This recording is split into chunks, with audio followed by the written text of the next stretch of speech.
हाल ही में अमेरिका की मशहूर पत्रिका न्यूज़वीक को दिए इंटरव्यू में भारत के प्रधानमंत्री नरेंद्र मोदी ने चीन के साथ भारत के संबंधों के साथ साथ भारत की विदेश नीति की रूपरेखा पर बात की, जिसमें इस बात पर जोर दिया गया कि यह चीन विरोधी नहीं है, जिससे दोनों देशों के रिश्तों को एक नए मुकाम पर ले जाने का समय आ गया है, जिससे एशियाई सदी की शुरुआत हो सकती है।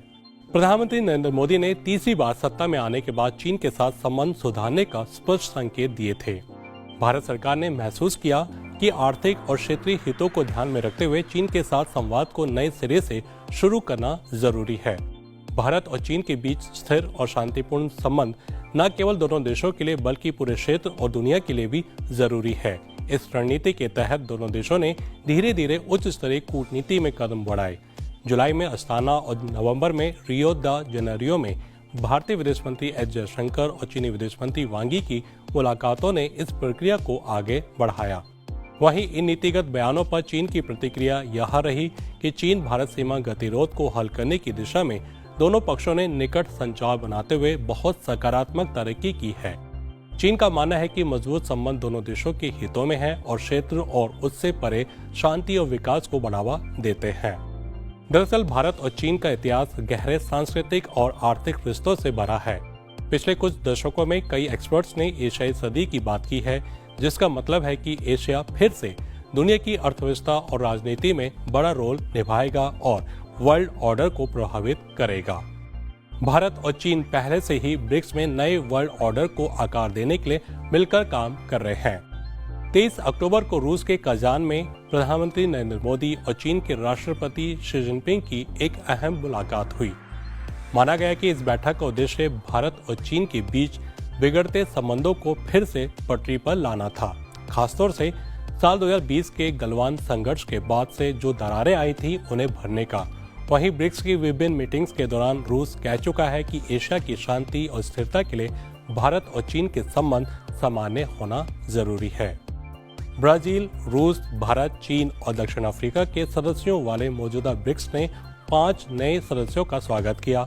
मिस्र, इथियोपिया, ईरान, सऊदी अरब और संयुक्त अरब अमीरात। यह गुट पहले से ही विश्व जीडीपी का 29%, विश्व तेल उत्पादन का 43%, विश्व की जनसंख्या का 46% और वैश्विक निर्यात का 25% प्रतिनिधित्व करता है। लगभग 35 अन्य देशों ने इसमें शामिल होने में रुचि दिखाई है। अगर हम इसे और विस्तार से देखें तो पाएंगे कि ब्रिक्स की लोकप्रियता एक नए वर्ल्ड ऑर्डर की नींव रखने के लिए दृष्टिकोण से प्रेरित है।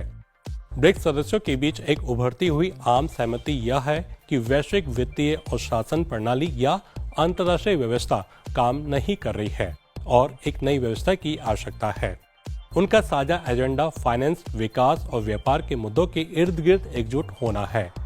इस सहयोग का एक महत्वपूर्ण परिणाम ब्रिक्स देशों और अन्य भागीदारों के बीच स्थानीय मुद्राओं में व्यापार को बढ़ावा देना है। ब्रिक्स का न्यू डेवलपमेंट बैंक यानी नव विकास बैंक पहले से ही चीनी युआन में कर्ज देना शुरू कर चुका है और उसने घोषणा की है कि वह दक्षिण अफ्रीका और ब्राजील की मुद्राओं में भी ऐसा करेगा। यह कदम G7 देशों की आर्थिक ताकत को चुनौती देता है।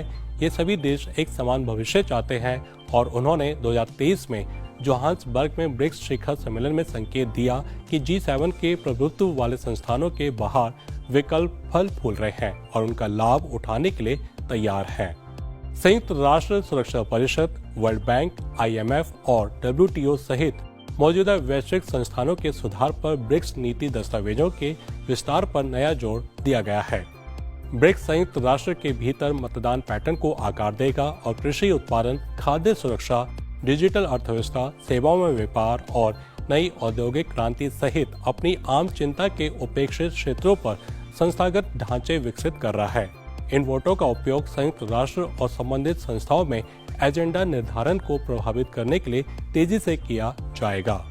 वैश्विक संपदा और प्रभाव एशिया की ओर आकर्षित हो रहे हैं और ब्रिक्स, शंघाई सहयोग संगठन और आसियान जैसे समूह एक दूसरे से जुड़ रहे हैं। भविष्य में उनके एक दूसरे से और अधिक जुड़ने की संभावना है। एशिया पश्चिम से बहुत अलग रूप से एक साथ आ रहा है। एशिया अपना खुद का रास्ता खोज रहा है जो पश्चिम से बिल्कुल अलग है। सदियों से भारत और चीन दो प्राचीन सभ्यताएं जो अब दुनिया के सबसे तेजी से विकासशील देशों में से हैं, एक दूसरे के साथ शांतिपूर्वक रह रही हैं। एशियाई सदी को पश्चिमी नजरिए से नहीं बल्कि इन दोनों प्राचीन सभ्यताओं की दृष्टि से देखना चाहिए। यह सदी एशिया का समय है जहां समानता और विकास की नई कहानी लिखी जाएगी।